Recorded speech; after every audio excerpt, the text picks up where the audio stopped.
Hello, everybody. Welcome back to another episode. So today I'm gonna have to record again another book chapter because sadly I don't have the time to spare to do Darkest Dungeon or even Minecraft. So here we go. Um, Chapter 3. Get home, get home, get home. Maddox chanted the command in his mind, trying to distract himself from the pain, trying to dampen the urge to do violence. An urge that was building steadily. The woman Ashlyn bounced on his shoulder, an unwelcome reminder that he could break at any moment and slaughter everything around him. Her especially. You wanted to drown in a woman, the spirit taunted. Here's a chance to drown in her blood. His hands curled into fists. He needed to think, but couldn't do so over the pain. She had mentioned a power, asked for his help, hadn't she? Some of what she said was lost amidst the roar in his head. All all he knew for certain was that he should have left her behind as intended. But he heard her cry out, a tortured sound, the sort of crazed groan Maddox himself had often wanted to release. Something inside him had reacted deeply, and he'd been filled with a need to help her, a need to touch her soft skin just one more time, a need that had somehow proven stronger than violence, an amazing, unbelievable feat. So he had returned to her, even though he had known that she was more danger with him than she was alone in the forest, even though he had known that she had most likely been sent to distract him and help the hunters gain access to the fortress. Fool! Now she was draped over him, her feminine scent teasing his nose, her soft curves his to explore or slice. The demon goaded, hauntingly, beautifully as she was. It was easy to understand why the hunters had sent her. Who would they want to marry such lush femininity? Who would turn such blatant sensitivity away? Not him, it seemed. Fool, he inwardly cursed again. Hunters, they truly were in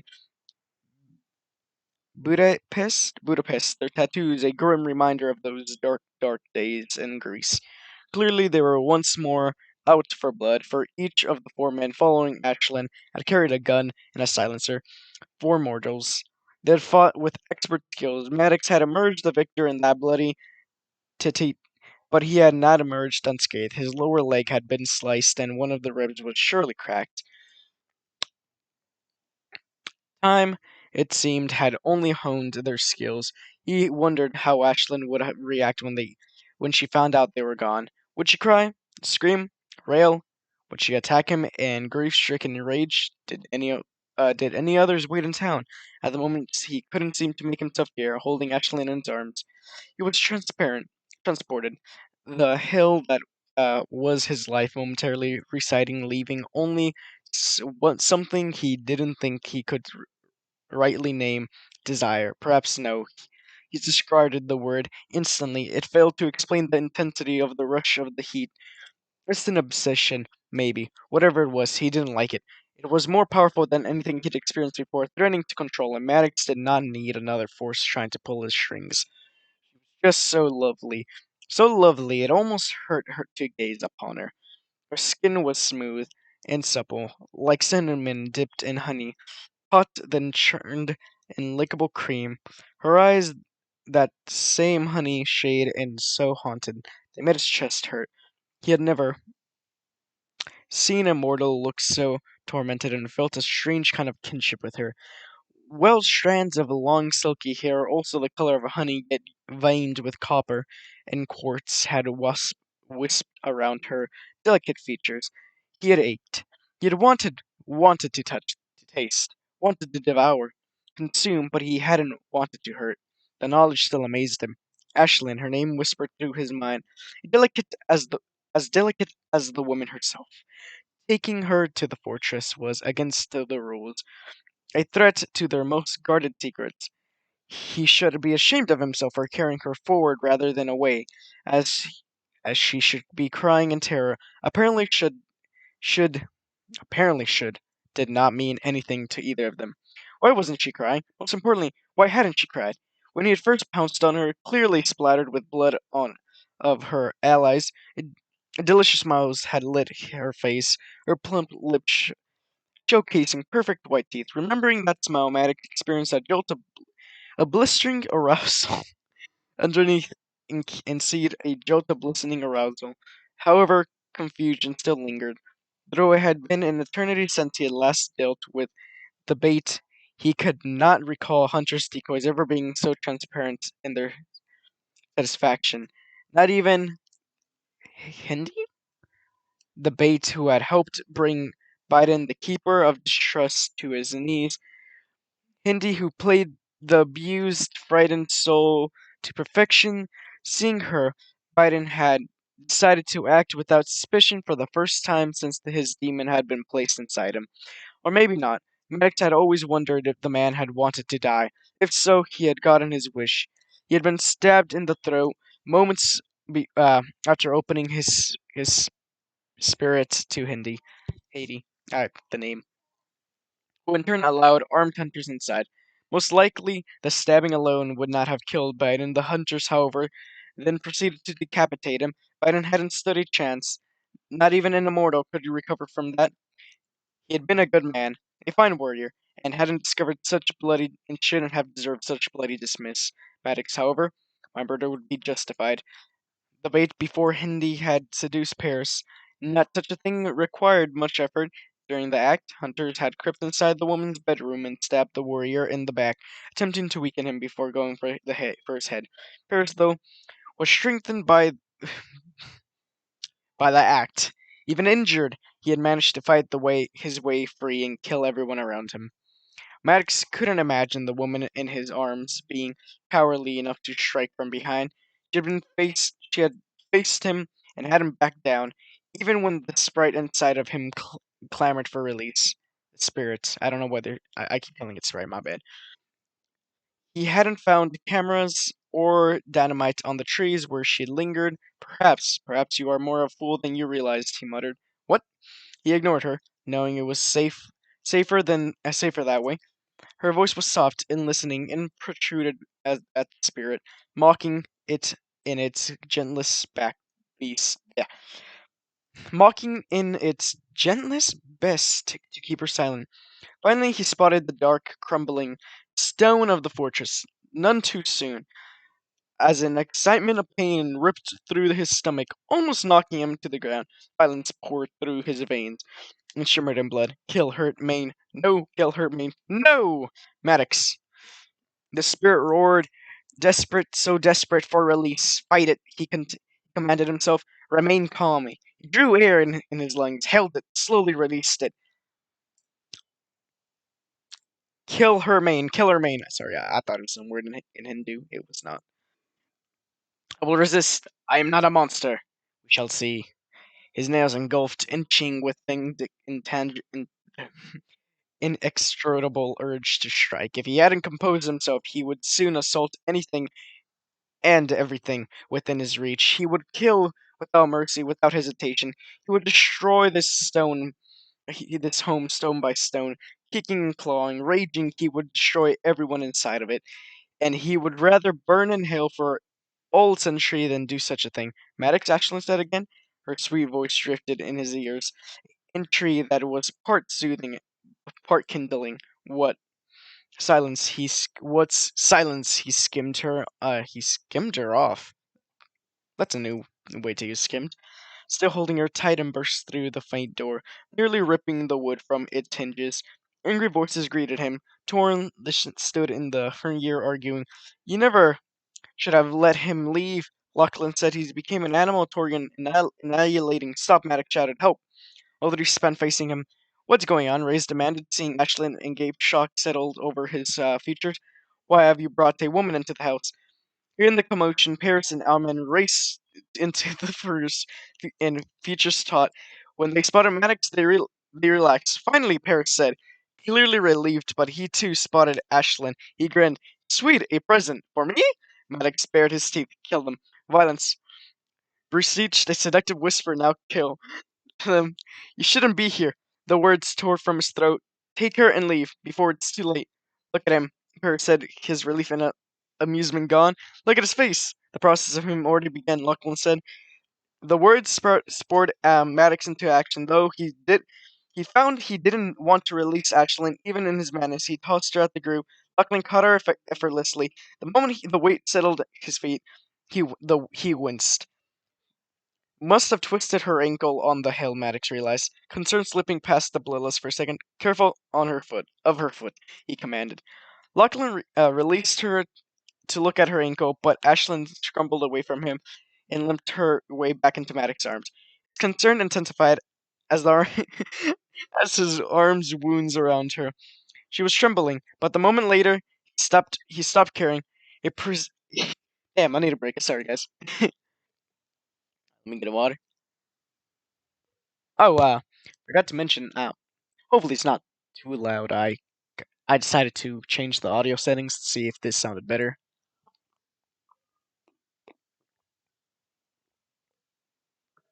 Uh, I see now that it's in the red a lot, so let me just turn it down just a tad bit. Okay. You heard Ashlyn fight for freedom. Oh, no, no, no. Maddox said, she said with trembling voice, "Do not hurt her." The words were from himself as much as the others. You, he grated, pointing to Reyes with crimson-stained fingers. Bedroom now. He didn't wait for a response, but pounded up the stairs. He heard Ashlyn fight for freedom and call, but I want to stay with you." He bit the inside of his cheek until he tasted blood. He allowed himself a single glance over his shoulder. When Lachlan further tightened his hold on the struggling Ashlyn, his dark hair brushing her shoulders, Maddox's need for bloodlet strengthened. He almost changed paths, almost sprinted back into the living room. They're using fancy words, guys. I'm not good with fancy words. I'm a child. He just wanted to kill. Yes, kill. Fury, such fury exploded through him. He did. He did stop. Did change directions. He was going to slice Lachlan in half and coat the floor with his friend's blood. Treasure. He's going to attack Lachlan. Get her out of here, Torian. Lachlan dragged Ashlyn from the room. Her panic cries echoed in Maddox's ears, which only managed to increase the darkest needs. The images of her pale, lovely face flashed in his mind over and over again, becoming the only thing he saw. She was terrified, trusted him, wanted him. Her arms had reached for him. His stomach was stinking, mass of pulsing agony. He didn't slow his steps. Any minute, midnight would arrive, he would die, but he was taking everyone here with him. Yes, they must be destroyed. Ah, hell, Aaron muttered. The demon has taken over completely. Well, we'll have to subdue him. Lachlan, get back here in a hurry. Aaron, Reyes, and Paris advanced. With the speed of a single breath, Maddox unsheathed his dagger and launched them. Expecting the attack, all three men ducked, and Silver Blade soared over him, embedding in the wall. 2 seconds later, the men were on top of him and were laying flat on his back. Fists jabbed into his face. His stomach, his groin, he fought, roaring, growling, and punching. Knuckles slammed into his jaw, dislocating the bone. A knee jammed into the sensitive flesh between his legs. Still he fought, and as the battle raged, the warriors managed to drag him to the steps into his bedroom. Maddox thought he heard Ashlyn sobbing, thought he saw her trying to tear the men away from him. He jabbed his fist toward his to hit something, a nose, heard a howl, experienced satisfaction, wanted more blood. Damn it, chain him, Reyes said, before he breaks somebody else's freaking nose. He's too strong, I'm not sure how much longer I can hold him. Minutes passed, he fought, maybe an eternity. The cold metal locked around his wrist and ankles. Maddox backed an arch. The links cutting into the flesh. Did I say I could say this word before? I don't know. Bastards. The pain in his stomach was unbreakable now. No longer sporadic, but consistent. I'll kill you. I'll take you, every one of you, to hell with me. Reyes stood over him, a dark blaze of determination and regret blanketing his turned features. Maddox tried to knock him down by raising his knees and kicking, but the chains had the warrior. Two, man, I'm reading this like a 5-year-old. I'm two held steadily, withdrawing a long, menacing sword from his side. Sorry, Reyes rasped as a clock chimed the hour, and then he stabbed Maddox in the stomach. The metal sliced all the way into his spine before leaving his body. Instantly, blood poured from the wound, wetting his chest and stomach. Bile burned his throat. His nose. He cursed. He bucked. Ray stabbed him again and again. The pain, the agony, his skin felt scorched with only 3 slices. His bones, organs were already shredded, each tear a point of anguish. Still he fought. Still he felt desperate to urge to kill. A woman screamed, "Stop, you're killing him." When her voice pierced Maddox's concussiousness, his struggles became all the more wild. Ashlyn, his woman from the forest, his period. Get to her, had to get to her, had to kill her. Dash. No. No, I'm not going to do that. No, he had to save her. Kill, save. The two needs battled for supremacy. He had jerked at its chains. The metal shackles dug deeper into his wrist. Ankles he reared up and kicked. The bed shook with force of his movement, and both the headboard and the footboard had bent forward with the whine. "Why are you doing this?" Ashlyn shouted. "Stop, don't hurt him." "Oh my god, stop." Ray stabbed him again. Black cobwebs wove over his vision as he searched the room. Paris saw dimly was striding towards Ashlyn, reached her, wrapped his arms around her. She was dawed by the larger man and enfolded by his shadows. Tears glistened in those amber eyes and her 2 pale cheeks.